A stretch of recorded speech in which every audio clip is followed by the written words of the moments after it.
Slime, you found a cursed artifact and brought Charles back home safely. I can't express how grateful I am. I don't know what we'd do without him. Thank you so much. Oh, it wasn't nothing, but, you know. Yeah, I get it.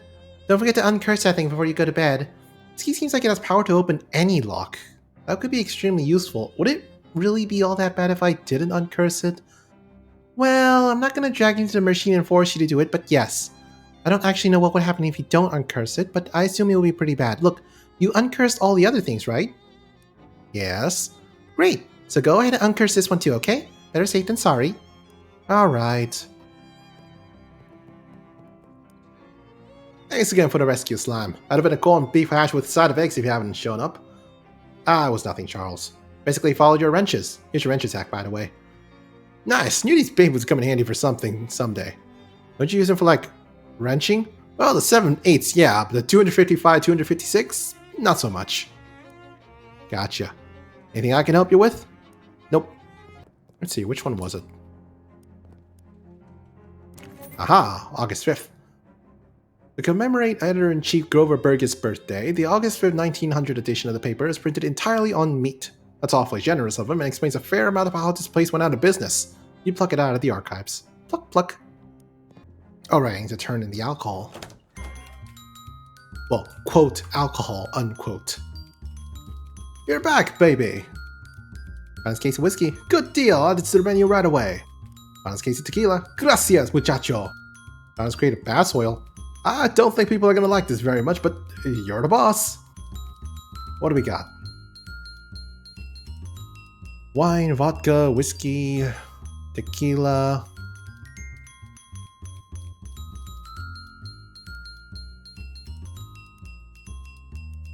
Let's see, muscle, mysticality, absinthe, cola, range weapon attacks, bass oil.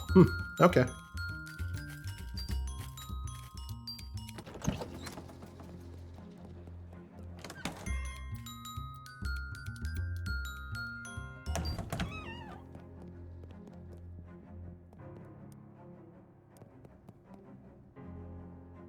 Time to pick a full store. Right. First applicant is Rodkin's Fine Jewelry. A jewelry store could really class up old Plunkett Street. Second is Bertrand Bakery. Brett's a buddy of mine from restaurant days. Makes a good loaf. The last applicant is La Table Enchanté. It's like a high-end kitchen store, magical utensils and the like. Bakery sounds good. Okay, I'll get him moved in. The next storefront ready for applicants. Thanks, Charles. You install the Longerfellow's wheel. What you decide is the bow of the room. Ahoy! You find a hook on one of the ceiling beams and hang up your new refrigerator. Cool. It's a steering wheel for your room. Turn it. Yikes. Probably better keep going straight.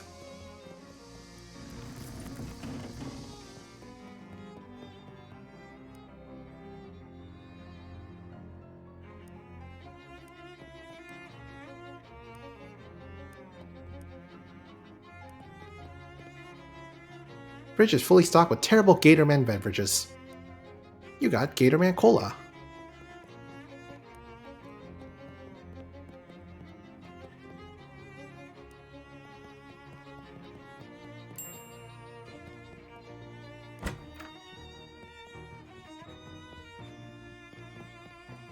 It's the uncursing machine. You sit in the chair, which is surprisingly comfortable, and pull the weird metal dome thing over your head. What would you like to uncurse today? Move your geese? Hey, Jessica, does this thing get rid of geese? No, plural goose is just geese. Why do you have geese? No, a geese. Like a curse, kind of. Oh, well then, sure, probably. Your fingers hover over the uncurse's controls. Do it. Eek! Inside the contraption you feel a whoosh, a pop, and a little pain. Not unlike having your ears pierced. And indeed, there's a spurt of pus that follows the procedure, although not from where you think. The geese is gone. Good stuff. Uncurse the cursed key. Key jumps into the roof of the dome and sticks there, shaking and keening, that's the sound keys make, against the metal. The lights in the store whine, flicker, and then cut out completely. Dang it! Only when the power is out does the key calm down. Give up the most odious part of itself to the machine, and drop back down on your lap. Light returns to the store. Fix it! You have a spare light bulb under the cat. You got uncursed key. The key's curse lingers in the machine. It is itself an arcane lock to be solved only by a projection of consciousness. You got Uncursed key. Putting that terrible key on a chain had rendered it decorative. Do it!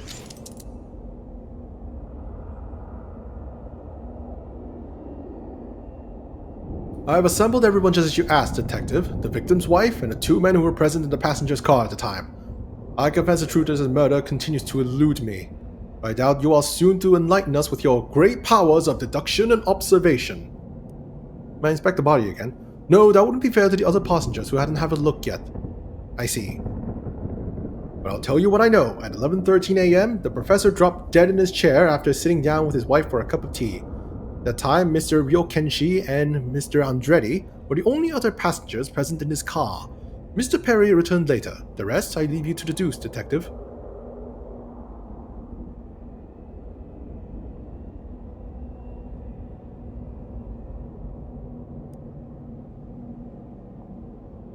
Colo Andretti, a businessman. I told you I never even heard of this man. I know Bergerworth College, of course, is an excellent institution. I didn't know he was a professor there. Now, come on, let's not delay our journey further. I'm traveling with 19 cases of exotic rubber to make new and exciting wheels at the factory. Yume Ryokenshi, the victim's wife. The widow Ryokenshi dabs her eye with a handkerchief embroidered with the words, mourning rags and wipes. A moment's privacy, please, Detective. I had nothing to do with my husband's death, and no reason to want him gone. He's a kind man and not a rich one. Everything he made he spent on roulette tables. He owned over 700 of them. That's the largest collection in the world. We were traveling to Yorba Linda so the mayor could give my husband the key to the city. But that won't happen now. Martin Perry, a youth. Young man is absent-mindedly but methodically disassembling and reassembling a fountain pen. Yes, that's I said. Yes, the man was a professor of mine at Bergerworth College, and yes, he gave me a C and a D, but there's no reason to kill the man, wouldn't you agree? Besides, at the time of his death, I was in the laboratory trying to figure out all these bits and pieces to do. The perfect alibi, wouldn't you agree? Yes, Detective? Tell me again what you know of the case. 11:13... Sitting down with his wife, Ryokenshi and Andretti were the only other passengers present in the car. Mr. Perry returned later. Detective mode. You observe closely to see what you can deduce. Exotic rubber, eh? No doubt from the jungles of Almodovar, whose local brand of nicotine I smell on his collar. Of course, the rubber plants of Almodovar don't just yield material for bouncy tires, but an odorless poison, lethal when drunk in hot tea. But why would this man abet the murder of a stranger? I suspect an answer lies in the resume on the table. The name printed on it? Martin Perry.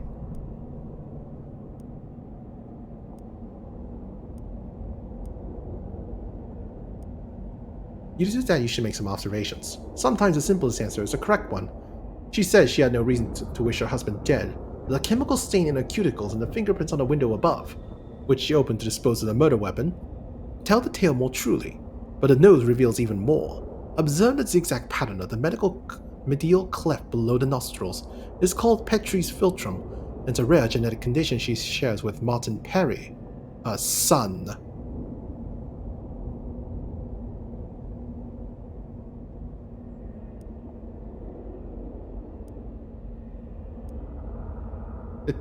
Deductive observation ring about your mind. He's right, a mere C and D are no reason to kill one's professor, but is that the whole story? Notice how the boy tinkers with the fountain pen and the train laboratory. He fancies himself a mechanic, but he wouldn't get a foot in the door at a profession if his C and D stood for car dunce. Nobody would be able to hire him, unless the professor who awarded those ignominious grades died. In that event, every grade he ever gave would be avoided. And this young man could take a plum job in the car manufacturer and start earning the big bucks. I guess I solved the murder? I was never in doubt, Detective. Now tell us all. What happened here? The victim was poisoned by Yume Ryokenshi. What? Please, all will become clear. With Exotic poison from the Almodovar rubber tree.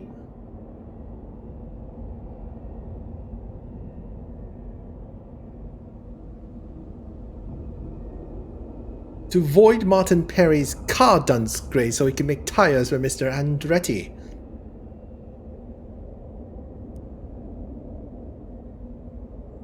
Young Martin Perry dreams of working on cars, and his fresh ideas excite Mr. Andretti, who runs a tire factory.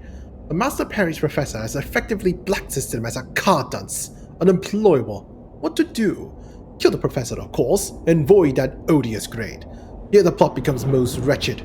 Master Perry's mother, Yume Ryo Kenshi, marries a professor and arranges for him to be present on the very same train as Master Perry and Mr. Andretti, who supplies an undetectable poison, administered by Miss Ryo Kenshi.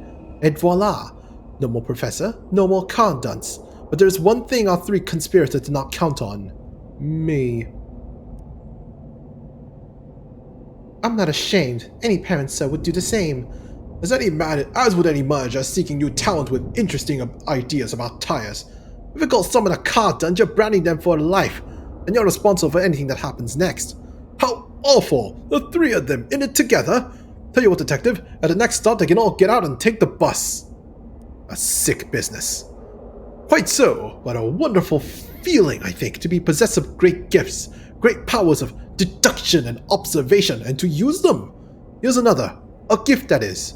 Call it a reward. Mysterious owl ring. Gift from the train corner in a dream or in something. You got mysterious owl ring. Nice ring, isn't it? Look at the rewards. Look what rewards accrue to the powerful. Look how the world itself reveals itself at your touch.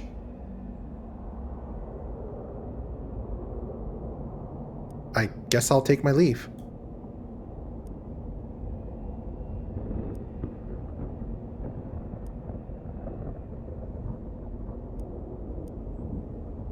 You already have your answer, detective. At 11:13 a.m., Yume Ryo Kenshi poisoned her husband with an odorless substance derived from the rubber trees of the Almodovar supplied to her by Mr. Andretti.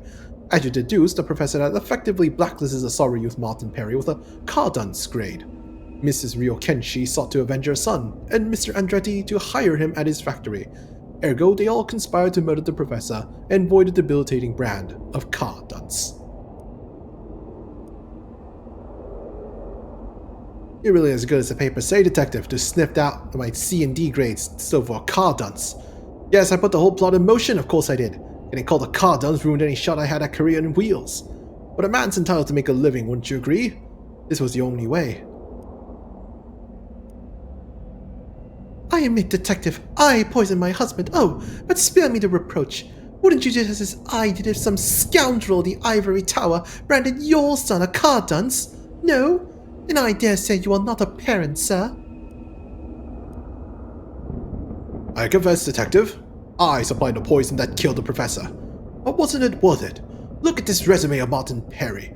Look at these interesting ideas he has about tires. Bouncier, globular, backwards.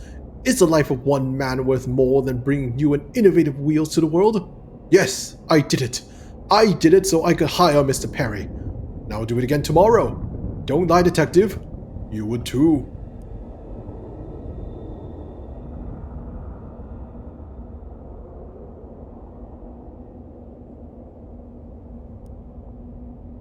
I have solved this murder.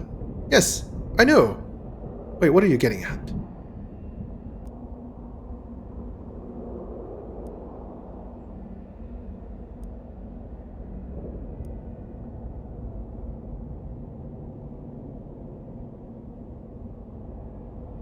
What are you doing, detective? You already solved the case. You were given great power and you used it. Don't you remember? Don't you remember the ring? You're being foolish now. This is confusing. I thought I solved the murder.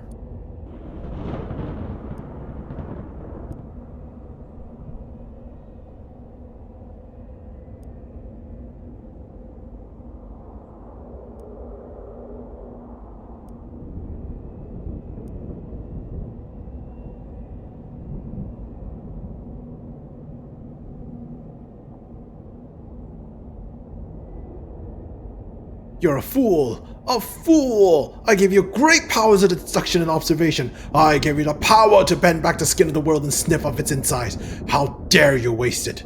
You really want to live without this power? You really want to live in the dark?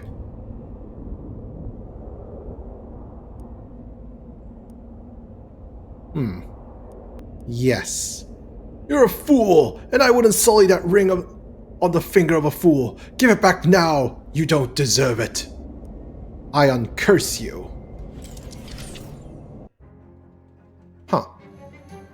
So, did that curse effectively try to bribe you into not destroying it? That's a little disconcerting. You look at the key that once harbored its shadowy magic. It shimmers in the light. Upgrade. You check your finger and pockets. No mysterious owl ring. You're reminded of great figures of history who wielded incredible power and chose to give it up. You can't think of anyone specifically, but the concept is interesting to consider. Who is someone famous who gave up great power? He's not famous, but my dad never eats more than he needs at a buffet. I don't remember when I read this, but there was a rumor that Anne Boleyn had access to a tank but chose not to use it. No need, she said. You know who else had a tank? Walt Whitman. Interesting.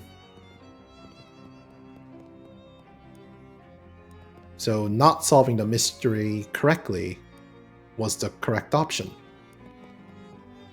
To do. Go to bed.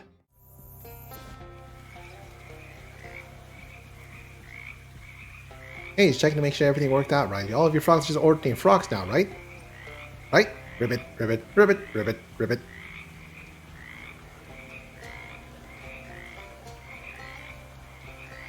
Sounds about right.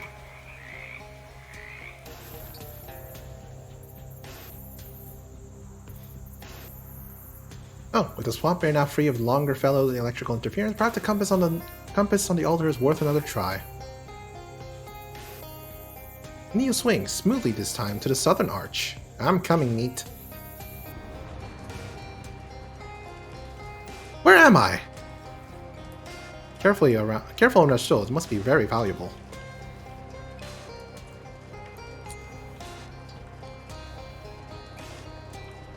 Huh. Safety deposit boxes here are unused except for one in the name of Rahila Mirza. Loot it. None of these boxes are locked. Guess they blew the budget on the door. Gustav's egg. One of the 52 unique eggs created by Gustav, and they say that if the eggs were ever combined, they would form Gustav's omelet and block out the sun. Huh. This entire row of boxes is reserved to one Bug Fairmont. 401 meat. Wealth beyond measure, assuming it's a measurement system that ends at 400. There's one box in here by the name of Cecil Raleigh Tears. You got Dead Sea Scroll. Normally something like this would be a priceless, but I bet you'll find a way to sell it.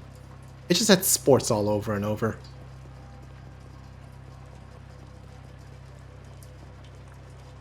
Most of these boxes appear empty, but there's a very tempting one labeled simply Calico Ham. You got one person's trash. It's another person's treasure. Not yours, though.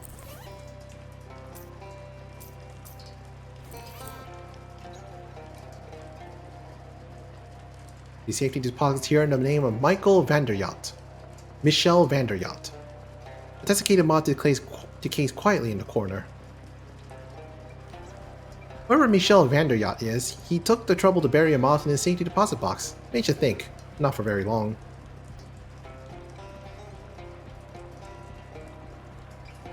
Here's a safety deposit box belonging to one Spiral Gershwin. You got an old onion sandwich. You must have wanted to save it for later. You don't know precisely how long this is locked away in the safety. You don't know how precisely how long this was locked away in a safety deposit box. There's really no good answer. Several of the boxes appear to belong to a Spencer Robespierre. You got powdered wig. It looks exactly like human hair, but you just can't get rid of that goat smell. One of the safety deposit boxes here belongs to an ER Tidy Man. You got rolled duct tape. It's nice to have something practical mixed in with all the riches. Several of these boxes are reserved to one Chelsea Holstein Gottorp. Looks like salt in there.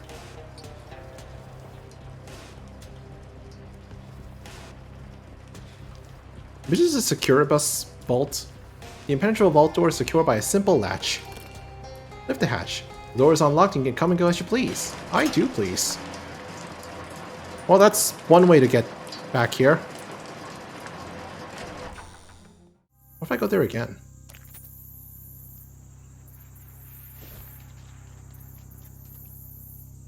The altar is overheated from excess use and hardened into clay. Accordingly, it is no longer welcome in Mudhenge and will soon be destroyed.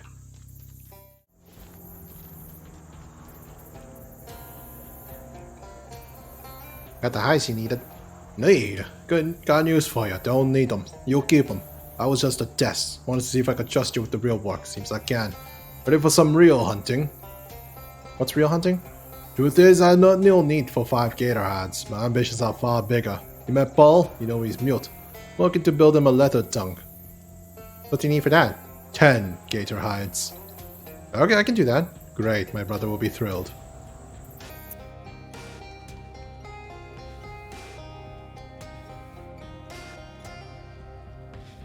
What would you like to do as an alternative to letting this gator man continue sleeping? Search him. A safe combination.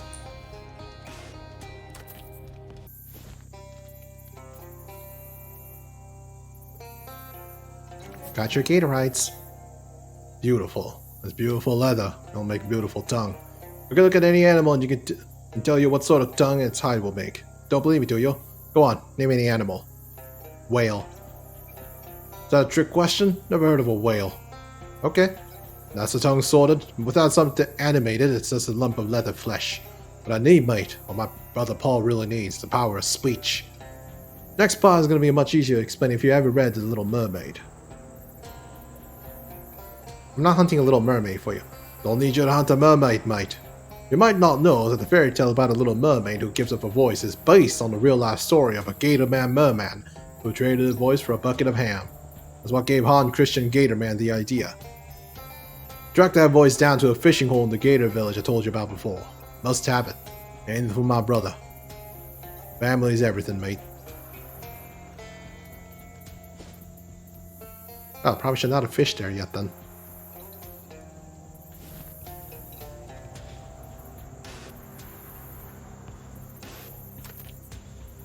You got a voice of a gator man. I think this might be the voice of a gator man merman, or at least the voice of a gator man merman. Poor unfortunate mailman. Oh no, the Gatorman detective. You thought he was only a myth. You're a Gatorman detective, I presume. Presumption accurate. Accusing hunters. Crimes grievous. Butchering Gatorman. Killing mailman. Despoiling land. Speak you. Be accomplice, or ally Gator?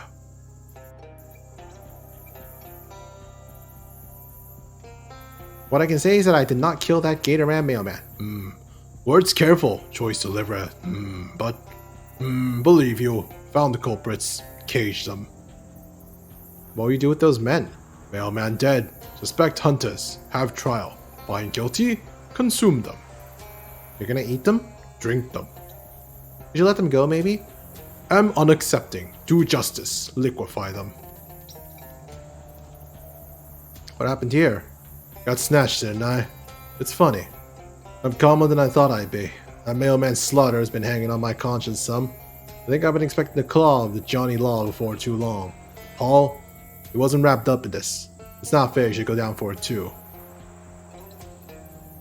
Give Paul the voice of the Gator Man. Paul and John's eyes widened with anticipation as you popped the lid off the grimy jar. A wisp of breath escaped from the glass prison and went its way through the bars of the cage, pausing in midair and then darting up Paul's nostrils. The Gator Man is too baffled by this to react. Freshly animated, Paul's leather tongue sets to wagging. Enough! Enough of this obscene murder! In asymmetric service to animalistic desire, each of you practices a violence that is worse than base. It is vicious. It is corrupt. It is wrong. I call to an end to all aggression. I call it now. At stake is a project of life itself. Paul, what are you saying?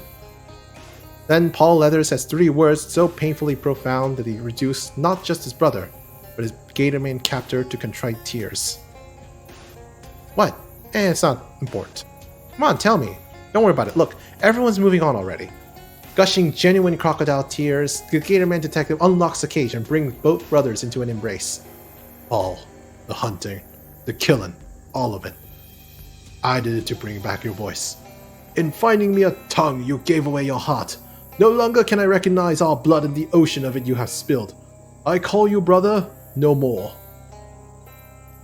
Let's focus on the positive. Paul has a leather tongue.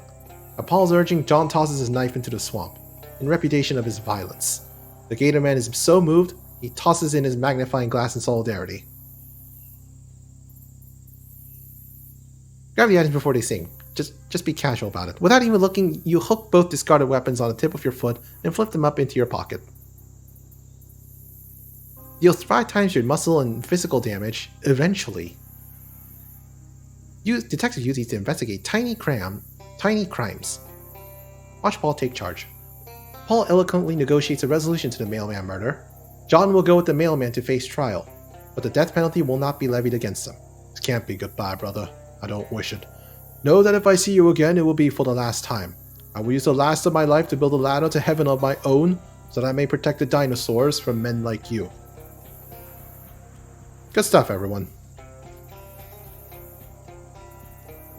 Hello, Paul. It seems our paths are fated to cross. How things between you and your brother? He may be my blood, but I will not call him brother. Our blood is undone by all that which he has spilled in the causes of violence and vengeances.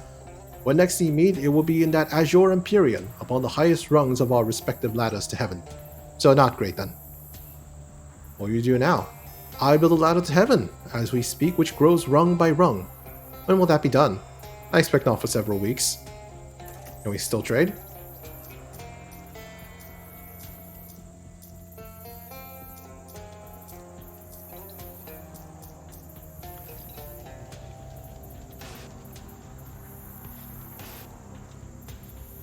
This must be where John enters a hunter's dream. And where you might if you ever prove yourself a hunter. I am a hunter. Yes, you did hunt enough gators to give a man a new voice. That proves you're a hunter. Will you dream now, good hunter? I will. What the hell's happening? Let's just get bloodborne.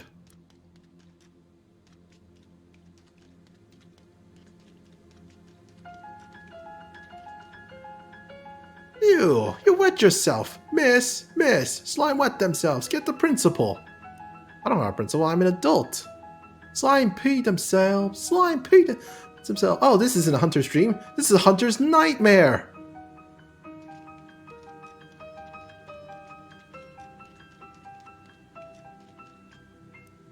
Wake up. Well, that was surreal. What a dream. Felt so real. You got hunter's mark. On awakening, something feels different. Maybe a bed sore. I guess it's a good time to go to sleep. You're swamped with exhaustion.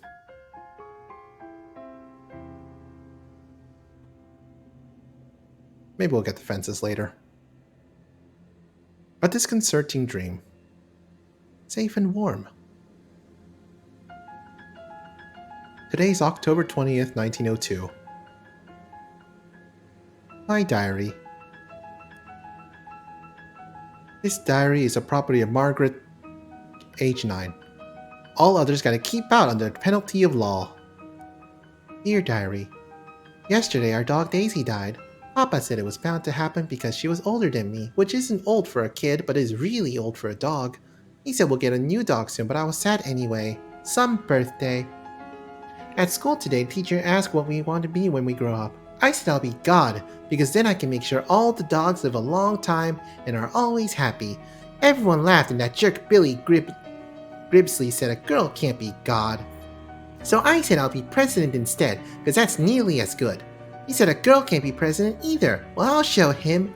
I'm gonna make all kinds of laws about being nice to dogs, and I'll make being a jerk illegal too, so Billy Gribsley goes to jail and can't eat nothing but bread and water forever. So there. Your desk covered in Ocean City paperwork. Poindexter, your insufferable bean counter. See what it wants this time. What is it, Terrence? Madam Comptroller, I merely need your signature on these budget revisions. With this, the remainder of funds currently allocated to municipal services will be redirected to your shadow presidential campaign and your other projects. Sounds a bit obvious. Rest assured, I am only sparing you the details, which you have made quite clear to me that you will find intolerably boring. The transactions will be meticulously obscured through shell corporations, cutouts, offshore accounts, and the like. Alright, good. You better not be skimming more off the top than I'm willing to ignore. Certainly not, Madam Comptroller.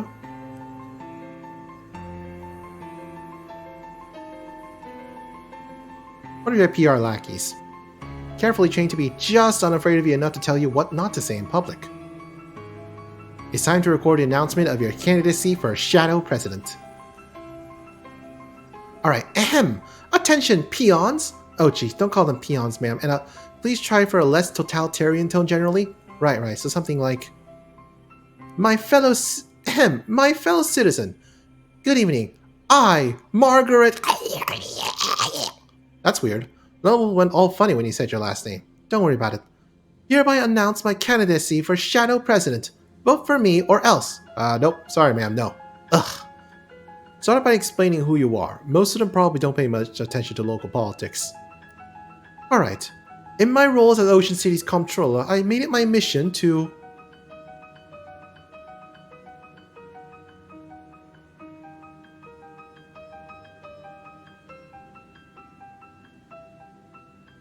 make sure you all get exactly what you deserve.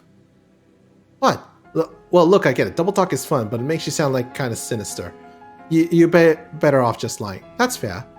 In my role as Ocean City's comptroller, I made it my mission to eliminate the waste and graft in the city's finances, and I am proud to say that I have been completely successful with my program of shutting down needlessly wasteful civic programs, thereby reserving your valuable taxpayer meat for the things that actually matter. Things like family, prosperity, and freedom. Perfectly meaningless. Love it. Okay, then just a call to action to top it all off and we're done. A vote for me is a vote for you. Oh, that's great. Just perfect. Good. Is that all? Yeah. We'll add all the legal, this matches blah blah blah campaign for Shadow President stuff in post. Great, I'm out of here. Ugh, time travel makes my guts itch. This guy's a yokel even by the standards of his time. And agrees to wheels. Mayor Burby, I presume? Yes. Who are you? I'm here to speak to you about the Crystal Dream Valley Dam project. I want you to make the dam bigger, and much more powerful. Here's some revised plans. A dam of this large would flood the valley and displace hundreds of people. And besides, a dam as planned will provide perfectly adequate amount of power. Why would we need to make it bigger?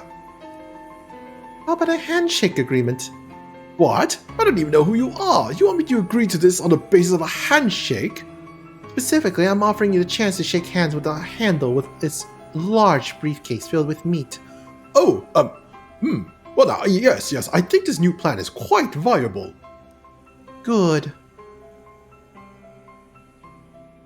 This desk was carved from a single block of tedium, the raw elemental form of boring work. There's a sheep in your office. What the hell? Turns out that a lot of the president's time is spent on ceremonial bullcrap that nobody actually cares about. Case in point, pardoning the Thanksgiving turkey. None of your aides know what a turkey looks like, apparently. Ah! Pardon the damn thing, anyway. Your desk, covered in policy documents and both benevolent and malign. There's a note here about going back in time to make the Crystal Dream Dam bigger. Gotta get on that eventually. Your ridiculous court wizard isn't taking the situation seriously. Make it clear to her what is required. Give me a progress report on the SIT thing. Have you taken care of the problem yet? Oh, it's so dreary and unfested there with all that math and science, it isn't holly or jolly. Screw your damn theme. Your entire job is dealing with magical issues. I don't have that do-gooding interloper messing around in the library. There's too much at stake. Get it dealt with or I'm giving Crimbo's federal holiday status to the freaking groundhog. You wouldn't. Go, get out of my office. 6 lockers. Some dumb jock kid you have to give a presidential fitness award to. Get it over with. Hey kid, how's it going? Hi? Brilliant, alright. By the power invested in me as a Shadow President, here's an award for being able to climb a rope faster than most other kids, which is definitely important, and it is a great use of my time. Thanks. Did I give a speech? Whatever, I'm out of here. This miserable beast. Deal with him. President Strong, make rich. Yes, I know, and yes, you don't have to remind me of the terms of our two-word agreement. You're keeping your people mean and hungry? Yes, warriors mean, warriors hungry, good fighters. That's right. You're my ace in the hole. This stinking mud hole. If I need to use force, you better stay on top of things if you want your make rich. Keep everyone worshipping at the Gator Shrine too. For God's sake, don't mess with the stuff in the basement. If you screw anything up down there, I will turn you into wallets. Get me? Gulp. I get. Good. This useless oaf. Duty calls with... More damn paperwork. How come nobody told me being president is all paperwork and talking to idiots? Sorry, ma'am. The unwashed mass has got to be kept in line while we amass power. Yeah, fine. I hereby sign this order declaring July 12th National Bread and Circuses Day. All citizens get a complimentary dinner roll and a free turn on the nearest suitable trapeze. Ma'am, I ain't sure that... Who cares? Let Coolidge deal with it. What's he even for anyway? This is all beneath me. Hellstrom. What does he want? Alright, Hellstrom. Let's hear your report. Everything's fine and dandy, ma'am. Don't rightly understand what this shadow energy stuff is exactly. Why you want a golden smudge of it? But the converters are spraying it out slicker and grease mice, you've got a Gatling gun. Plenty of slag left over to press into these weird monsters you like. Finally, some good news. So you'll meet the project deadline? Yep. Well, though we need to expand the oil drilling operation some more. Need you to sign this permit so we can expand into lots 210 through 240. Sure, wait, 210 to 240? Not a problem? My family's farm is in 223. Ah. Well, man, if you want your weird black juice, we gotta get the regular black juice out of the ground first. Alright, fine. Sorry, Grandpa.